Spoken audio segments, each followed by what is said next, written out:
स्वागत है आप सभी का जी बिजनेस पर। आपके साथ मैं हूं स्वाति। बजट 2021 में भले ही टैक्स स्लैब में कोई बदलाव नहीं किया गया हो, लेकिन कई ऐसी बातें हैं जो आम आदमी की जेब पर सीधा असर डालती है।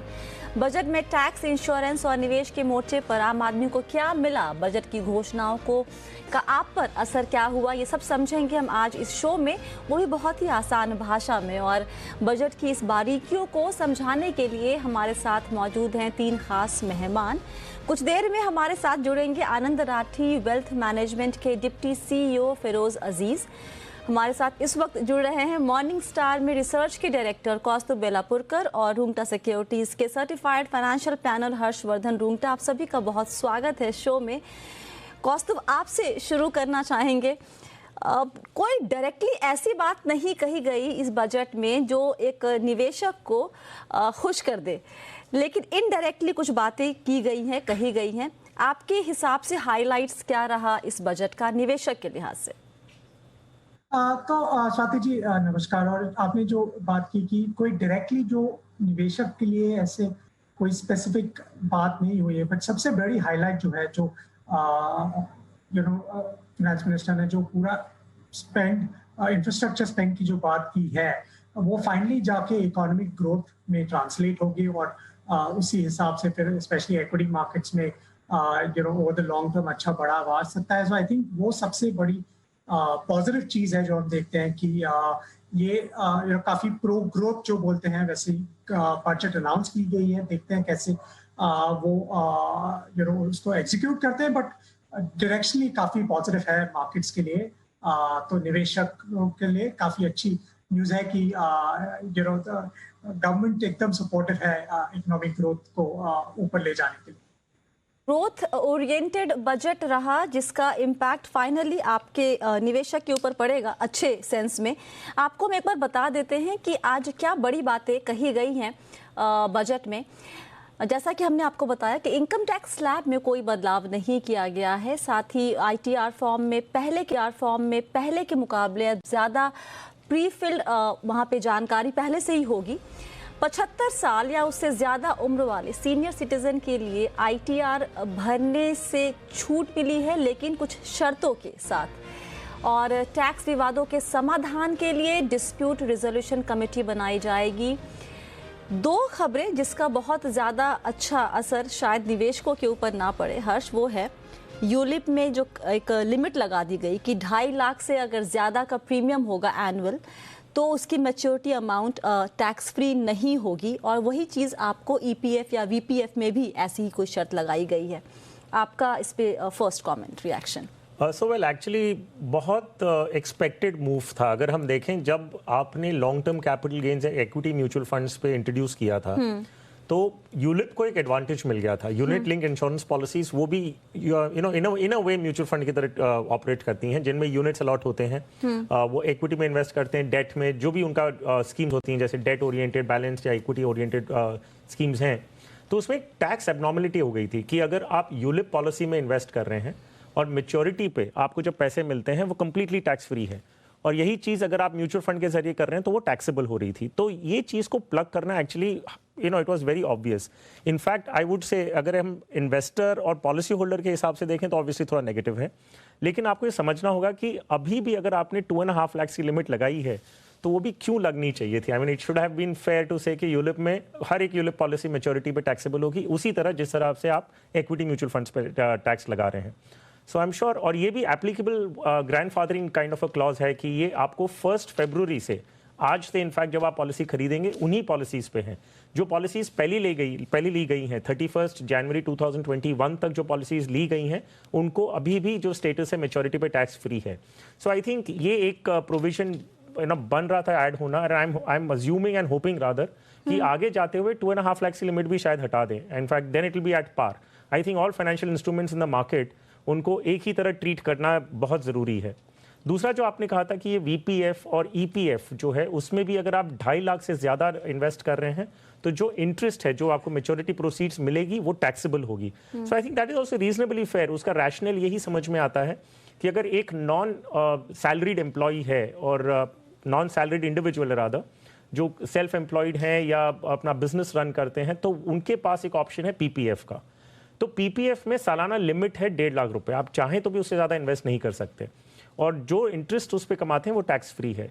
ये चीज़ अगर एक एम्प्लॉय, ऑर्गेनाइज सेक्टर का एम्प्लॉय अपने ईपीएफ या वीपीएफ में कटवाता है, तो वो कोई भी लिमिट अगर इन्वेस्ट कर रहे हैं, उसमें कोई ईपीएफ के तो ऑब्वियसली प्रिस्क्राइब लिमिट्स हैं, लेकिन वॉलंटरी प्रोविडेंट फंड में आप अपने मन से कितना भी अमाउंट इन्वेस्ट कर सकते हैं, तो वो पूरा अमाउंट अगर टैक्स फ्री इनकम के रूप में आपको मिल रहा है, तो ये भी एक एबनॉर्मलिटी थी। तो आई थिंक इसी को प्लग इन करने के लिए 2.5 लाख की लिमिट लगा दी, उसके ऊपर आप जो भी इन्वेस्ट करेंगे वो टैक्सेबल होगा। और हमारे साथ यहाँ पर आनंद राठी वेल्थ मैनेजमेंट के डिप्टी सीईओ फिरोज अजीज जुड़ गए हैं। फिरोज, स्वागत है आपका शो में। बताइए, पहली नज़र में बजट कैसा लगा एक निवेशक के लिहाज से, पर्सनल फाइनेंस के लिहाज से? In fact Swati ji, personal finance के हिसाब से आई थिंक ये अच्छा बजट है, क्योंकि ऐसे साल में जहां पे फिस्कल डेफिसिट हमारी 9.5% की है और अगले साल 6.8 और 4.5 तक पहुंचते पहुंचते FY26 की बात हो रही है, मतलब गवर्नमेंट इतना खर्चा कर रही है, फिर भी हमारा टैक्स ना बढ़े, कोई भी नया टैक्स इंट्रोड्यूस ना हो, आई think it's a great news. Point 2, from a growth perspective बहुत हाथ खुला करके गवर्नमेंट ने खर्चा किया है, खर्चा करने का अंदेशा दिखाया है। तीसरा, जो भी डिसइन्वेस्टमेंट टारगेट्स हैं उसकी सीरियसनेस इस बार ज्यादा दिखी है। वैसे तो लास्ट ईयर भी 2,20,000 करोड़ का डिसइन्वेस्टमेंट का टारगेट था, इस साल कम है, बट सीरियसनेस ज्यादा दिख रही है। 2 बैंक्स को प्राइवेटाइज करने की बात हो रही है, जनरल इंश्योरेंस को प्राइवेटाइज करने का। ग्रोथ भी है, एक्सपेंडिचर भी है, टैक्स बढ़ा नहीं है। आई think it's a good budget. But और 2-3 अच्छी खबरें भी हैं, जैसे डिपॉजिटर इंश्योरेंस को बहुत अब मीनिंगफुल कर दिया है। बैंक को डूबने की जरूरत नहीं है ताकि आपका इंश्योरेंस क्लेम हो। तो अच्छा सोचा समझा बजट है। पर्सनल फाइनेंस के हिसाब से सेफ्टी, इन्वेस्टर प्रोटेक्शन को भी तवज्जो दिया गया है। कॉस्ट ऑफ बजट में रिट्स और इनविट्स के ऊपर भी बात की गई है। Dividend payment to REITs and InvITs to be exempted from TDS. ये इसमें कुछ निवेशक के लिए छुपा है या फिर इससे निवेशक की जिंदगी पर कोई असर नहीं पड़ता?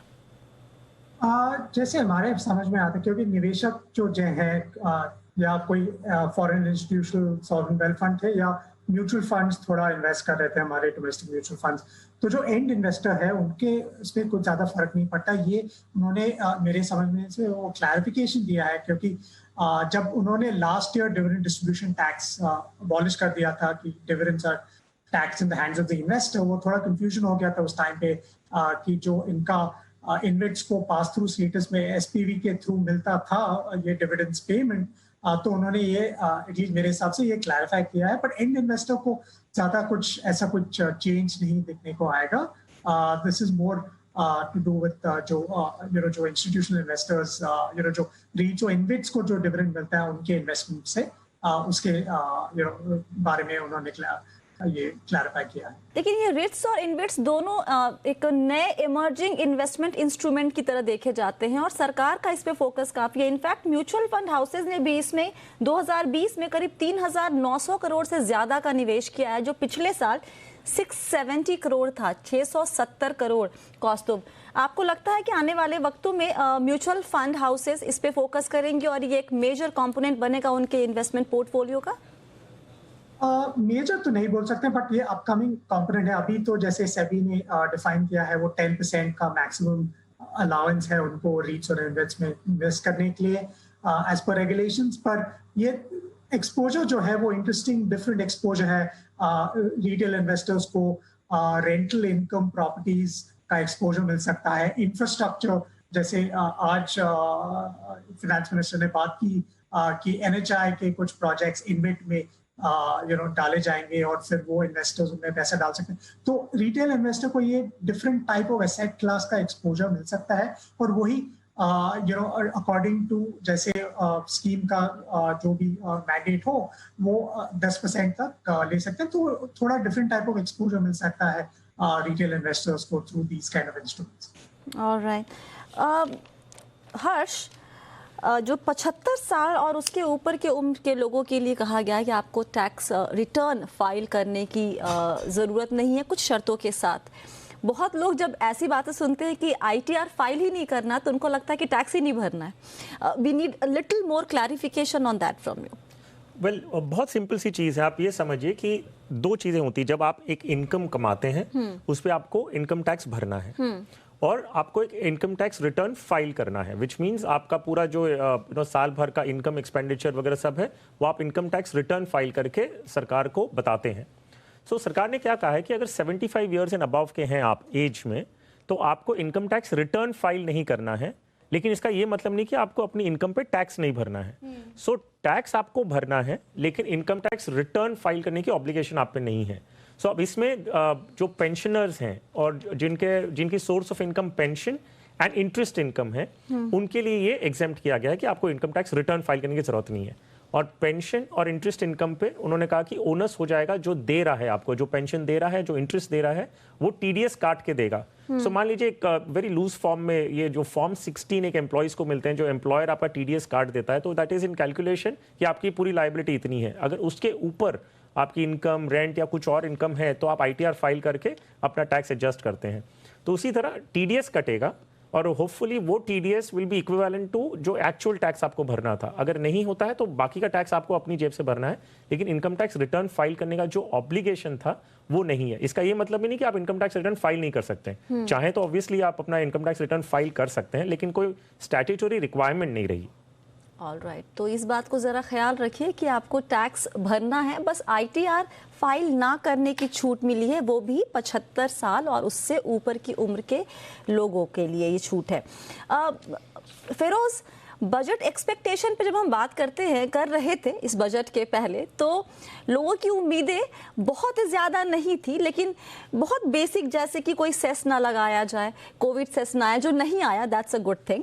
लेकिन एटीसी के तहत जो है छूट थोड़ी सी बढ़ा दी जाए। 1.5 लाख रुपए पता नहीं कितने सालों से चला आ रहा है, और हम पर्सनल फाइनेंस में हमेशा ये बात कहते हैं कि इन्फ्लेशन को फैक्टर इन करके अपनी प्लानिंग करो, लेकिन यहाँ पर कभी भी वित्त मंत्री पिछले कई सालों से इस चीज़ को बढ़ाई, मतलब एटीसी की लिमिट को बढ़ाया नहीं जा रहा है।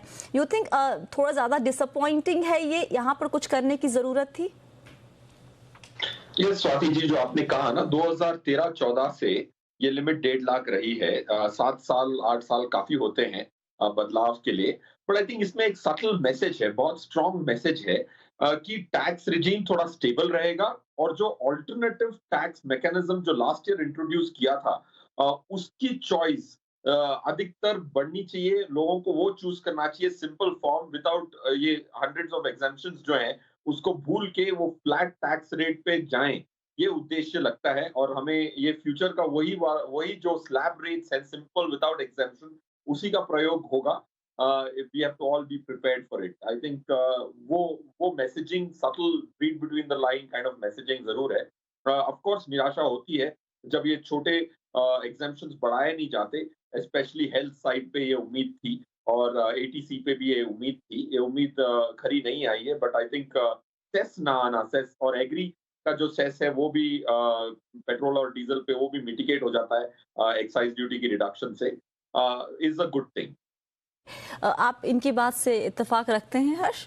इनफैक्ट मैं चाह रहा था कि 80D जो मेडिकल इंश्योरेंस प्रीमियम का जो सेक्शन है, उसमें बहुत जरूरी था कि आप लिमिट बढ़ाएं, क्योंकि प्रीमियम्स हम जानते हैं कि करीबन 30 to 40% इंक्रीज ऐसे ही हो चुका है। हर्ष, हम ब्रेक के पहले बोल रहे थे पेनिट्रेशन की बात। एक चीज़ जो बहुत दिनों से आई थिंक इंडस्ट्री की मांग थी, वो ये कि भाई एफडीआई बढ़ा दी जाए इंश्योरेंस सेक्टर में, और वो फाइनली बढ़ा के 74% कर दिया गया, और उससे पेनिट्रेशन ज़्यादा होने में, बढ़ने में मदद मिलेगी, आपको लगता है? यस, सो इनफैक्ट अगर हम ये प्राइवेटाइजेशन जब देखें कि पहले सिर्फ एक मोनोपोली टाइप का इंश्योरेंस पब्लिक सेक्टर एंटरप्राइजेज ही थी, फिर ये ओपन अप हुआ इंश्योरेंस सेक्टर, तो हमने देखा कि कितना इंश्योरेंस की अवेयरनेस बढ़ी है। पहले जो एफडीआई थी वो 26% पे थी, उसे 49% किया गया, अब उसे बढ़ा के 74% कर रहे हैं। तो डेफिनेटली प्रोडक्ट इनोवेशंस होंगे, जो बाहर जो इंटरनेशनल प्लेयर्स हैं वो इंडिया में आएंगे, आ भी रहे हैं और आते रहेंगे। इससे हम डेफिनेटली देखेंगे इनोवेशंस होंगी, पेनिट्रेशन बढ़ेगा, अवेयरनेस होगी। So I am sure from an market growth point of view से ये एक अच्छा मूव है।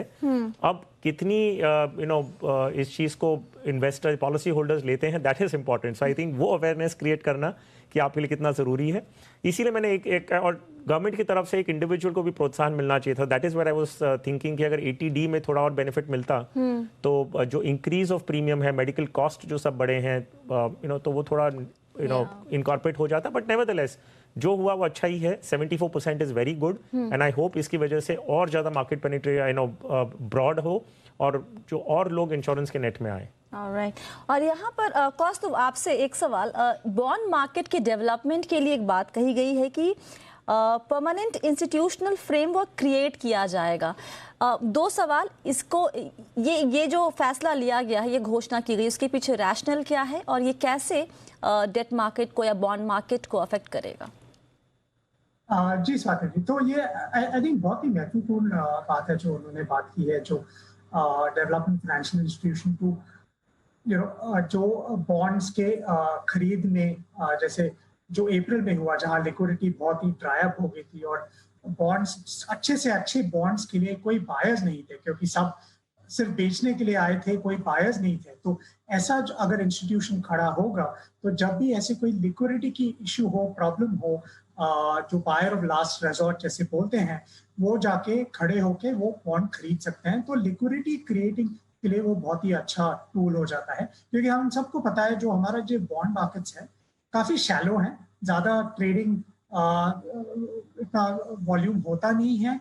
तो वही सबसे बड़ा प्रॉब्लम है जो गवर्नमेंट काफी टाइम से बात कर रहा है कि हम इसको कैसे एड्रेस करें, लिक्विडिटी कैसे बढ़ाएं। और ये उस स्टेप में काफी इंपॉर्टेंट उन्होंने ये स्टेप लिया हुआ है कि this can help really liquidity को बढ़ाने के लिए। और अगर ऐसे कोई लिक्विडिटी इश्यूज आए गोइंग फॉरवर्ड, होपफुली ये खड़े होके वो बॉन्ड्स खरीद पाए।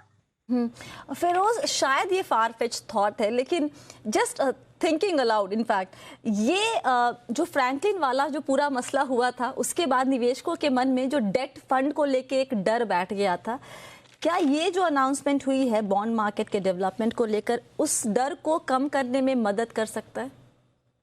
जी बिल्कुल स्वाति, डर को कम करेगा। आई थिंक एक्चुअल्स में भी बॉन्ड मार्केट जो हमारी है वो काफी इलिक्विड है। Top triple A rated bonds की भी अगर आप वॉल्यूम देखें तो इतनी ज्यादा नहीं है। होलसेल डेट मार्केट सेगमेंट में फिर भी वॉल्यूम है, रिटेल पार्टिसिपेशन तो होता ही नहीं है बिकॉज टैक्स इनएफिशिएंसी है।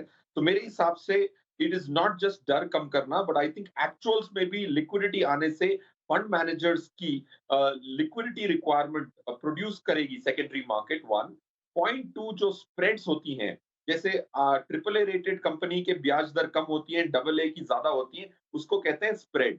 ये जो स्प्रेड है काफी बड़ा है। जैसे ही लिक्विडिटी आएगी ये स्प्रेड नैरो होंगे। ब्याज दरें इतनी गवर्नमेंट की बोरोइंग होने वाली है तो ब्याज दरें बढ़ने की उम्मीद है, बट स्प्रेड्स जो है वो कम होगी। तो बॉन्ड मार्केट में पैसा बनने की उम्मीद है in different types of funds. So I think Swati, जो आप ये थिंकिंग अलाउड कर रही हैं सही डायरेक्शन में, and I completely endorse it. चलिए, ये सुन के निवेशकों को थोड़ी सी राहत ज़रूर मिलेगी। इसके अलावा हर्ष, आज जो अनाउंसमेंट हुए हैं वही अगेन की कोई डायरेक्ट इम्पैक्ट जैसे हो वो वैसे अनाउंसमेंट कम है, लेकिन जो टाइम लिमिट रिड्यूस करने की बात की गई है इनकम टैक्स असेसमेंट केसेस में, इसका इम्पैक्ट क्या ज़रूरत थी और अभी तक का सिस्टम क्या सफिशिएंट नहीं था हैंडल करने के लिए इस तरह के केसेस को, या फिर फास्ट फॉरवर्ड मोड पे इनफैक्ट हैंडल करने के लिए? नो, सो आप आई बिलीव आप बात करें कि जो रीओपनिंग ऑफ केसेस की जो असेसमेंट जो रीओपन कर सकते हैं, so I think it's a very tax friendly move कि आपके अगर कोई केसेस पहले जो 6 साल तक खुल सकते थे, प्रीवियस 6 ईयर्स तक आपके स्क्रूटिनी में केसेस लिए जा सकते थे, रीओपन कर सकते थे, अभी वो चीज को घटा के 3 साल कर दिया। जो अगर सीरियस फ्रॉड है, जो पहले भी 10 साल था अभी भी 10 साल ही है, सिर्फ उन्होंने ये चीज कहा कि अगर 50 लाख से ज्यादा अगर टैक्स इवेजन का सस्पेशन है तो ही ये खुल सकते हैं, of course with the permission of senior officers. तो ये एक बहुत ही टैक्स फ्रेंडली मूव है। So I think from a tax payer point of view, अभी आपको ये चीज पता है कि आपको 6 साल पुराने केसेस के लिए आपको जवाब नहीं देना होगा, एंड 3 साल तक ही वो लिमिट कर दी गई। So it's more of ease of tax compliance, governance, ये सब की जो बातें कर रहे थे, it is more from that point of view. So I think it's a very good move. And सरकार का हमेशा उपदेश ये शुरुआत से कहा गया, जब हम फेसलेस स्क्रूटिनी असेसमेंट, अभी ITAT में भी बोल रहे हैं कि फेसलेस आप वीडियो कॉन्फ्रेंसिंग के थ्रू कर सकते हैं। सो ये टैक्स पेयर के जो प्रॉब्लम्स हैं उन्हें रिड्यूस करने के लिए जो सारे मेजर्स हैं, this is a part of that. And anything that reduces the burden on any individual, कोई भी मूव जो अगर एक इंडिविजुअल की परेशानियों को कम कर सकता है ताकि वो काम पे फोकस करे, so I think it is welcome. और साथ ही जो additional deduction of 1.5 lakh shall be available for next 1 year, in fact वो भी लोगों के हाथ में ज्यादा पैसा छोड़े रखेगा या बचेगा उनके हाथ सो में। इनफैक्ट दैट्स अगेन वो तो एक बहुत ही अच्छा मूव है। अफोर्डेबल हाउसिंग का जो पूरा प्रोजेक्ट था इनका कि भाई housing for all, at the same time आप डेवलपर को बेनिफिट्स दे रहे हैं कि उनकी जो प्रॉफिट्स है, अगर ये सारे कॉन्सेप्ट्स और सारे जो टर्म्स हैं उनको फुलफिल करते हैं, डेवलपर की इनकम 100% टैक्स फ्री, आप एक जो अफोर्डेबल हाउसिंग में घर खरीद रहा है उनको 1.5 लाख एडिशनल टैक्स बेनिफिट दे रहे हैं over and above the 2 lakh जो सेक्शन 24 में है। सो आई थिंक ये ओवरऑल एक हाउसिंग फॉर ऑल का जो ऑब्जेक्टिव है वो पूरा करने में बहुत काम देगा। सो इसे 1 साल तक आगे और एक्सटेंड करना, विच मीन्स गवर्नमेंट ने बहुत अपनी रेवेन्यू फॉरगो करने का एजेंडा लिया है। एंड आई थिंक जो आपका पूरा प्रोग्राम का थीम है कि ग्रोथ की vaccine, so I think the entire budget पूरे ग्रोथ को फोकस रख रहा है and it's a very very bold budget. और जाने से पहले फिरोज और कौस्तुभ, आप दोनों से एक सवाल क्विकली, इस बजट से एक निवेशक को अपनी फाइनेंशियल प्लानिंग में के लिए क्या टेक अवे लेना चाहिए, रखना चाहिए, ध्यान में रखना चाहिए? मेरे हिसाब से स्वाति जी कुछ चेंज नहीं करना है, फोकस ऑन द बेसिक्स, अपने गोल्स को दिमाग में रख के चलिए जाइए, कोई चेंज नहीं है, बस अपनी गोल पे स्टिक कीजिएगा। फिरोज, आपकी तरफ से? मेरे हिसाब से एसेट एलोकेशन, जैसे कौस्तुभ ने कहा, एसेट एलोकेशन बहुत इंपॉर्टेंट है। आज ही आप देख लें, कल तक मार्केट 1000 पॉइंट लास्ट वीक गिर चुकी थी निफ्टी पे, आज 600 point. So I think equity को टाइम ना करें, पॉइंट 1। पॉइंट 2, ऑफ कोर्स ये बदलाव से आपको वापस एसेट क्लास व्यूज को थोड़ा देखना चाहिए, डेट में स्पेशली उसको आपके फंड सिलेक्शन में थोड़े बदलाव हो सकते हैं, उसको रीवैल्यूएट करें। But I think asset allocation एक बेडरॉक होता है और उसमें टाइमिंग ना करें। 2020 ने हमें सिखाया है, और बजट के आज के दिन, आज की जो रैली देख के जो सेंटिमेंट चेंज हुआ है, that again shows the same thing. And तीसरा, हर इन्वेस्टमेंट टैक्स के नजरिए से नहीं होता है, तो एटीसी नहीं मिला है तो मायूस ना हो, और जो रिटर्न बनती है इक्विटी में, उसका कंपाउंडिंग इम्पैक्ट आपको ये छोटे मोटे टैक्स लाभ से काफी ज्यादा वेल्थ क्रिएट कर सकता है। चलिए, तो शायद बहुत ज्यादा डायरेक्ट बेनिफिट नहीं मिला हो, लेकिन इनडायरेक्ट बेनिफिट की तैयारी अभी से ही शुरू हो गई है। ग्रोथ ओरिएंटेड बजट था, आने वाले समय में इसका इम्पैक्ट आपकी कमाई पर जरूर देखने को मिलेगा। बहुत बहुत शुक्रिया फिरोज, कौस्तुभ और हर्ष, आप तीनों का इस चर्चा में शामिल होने के लिए।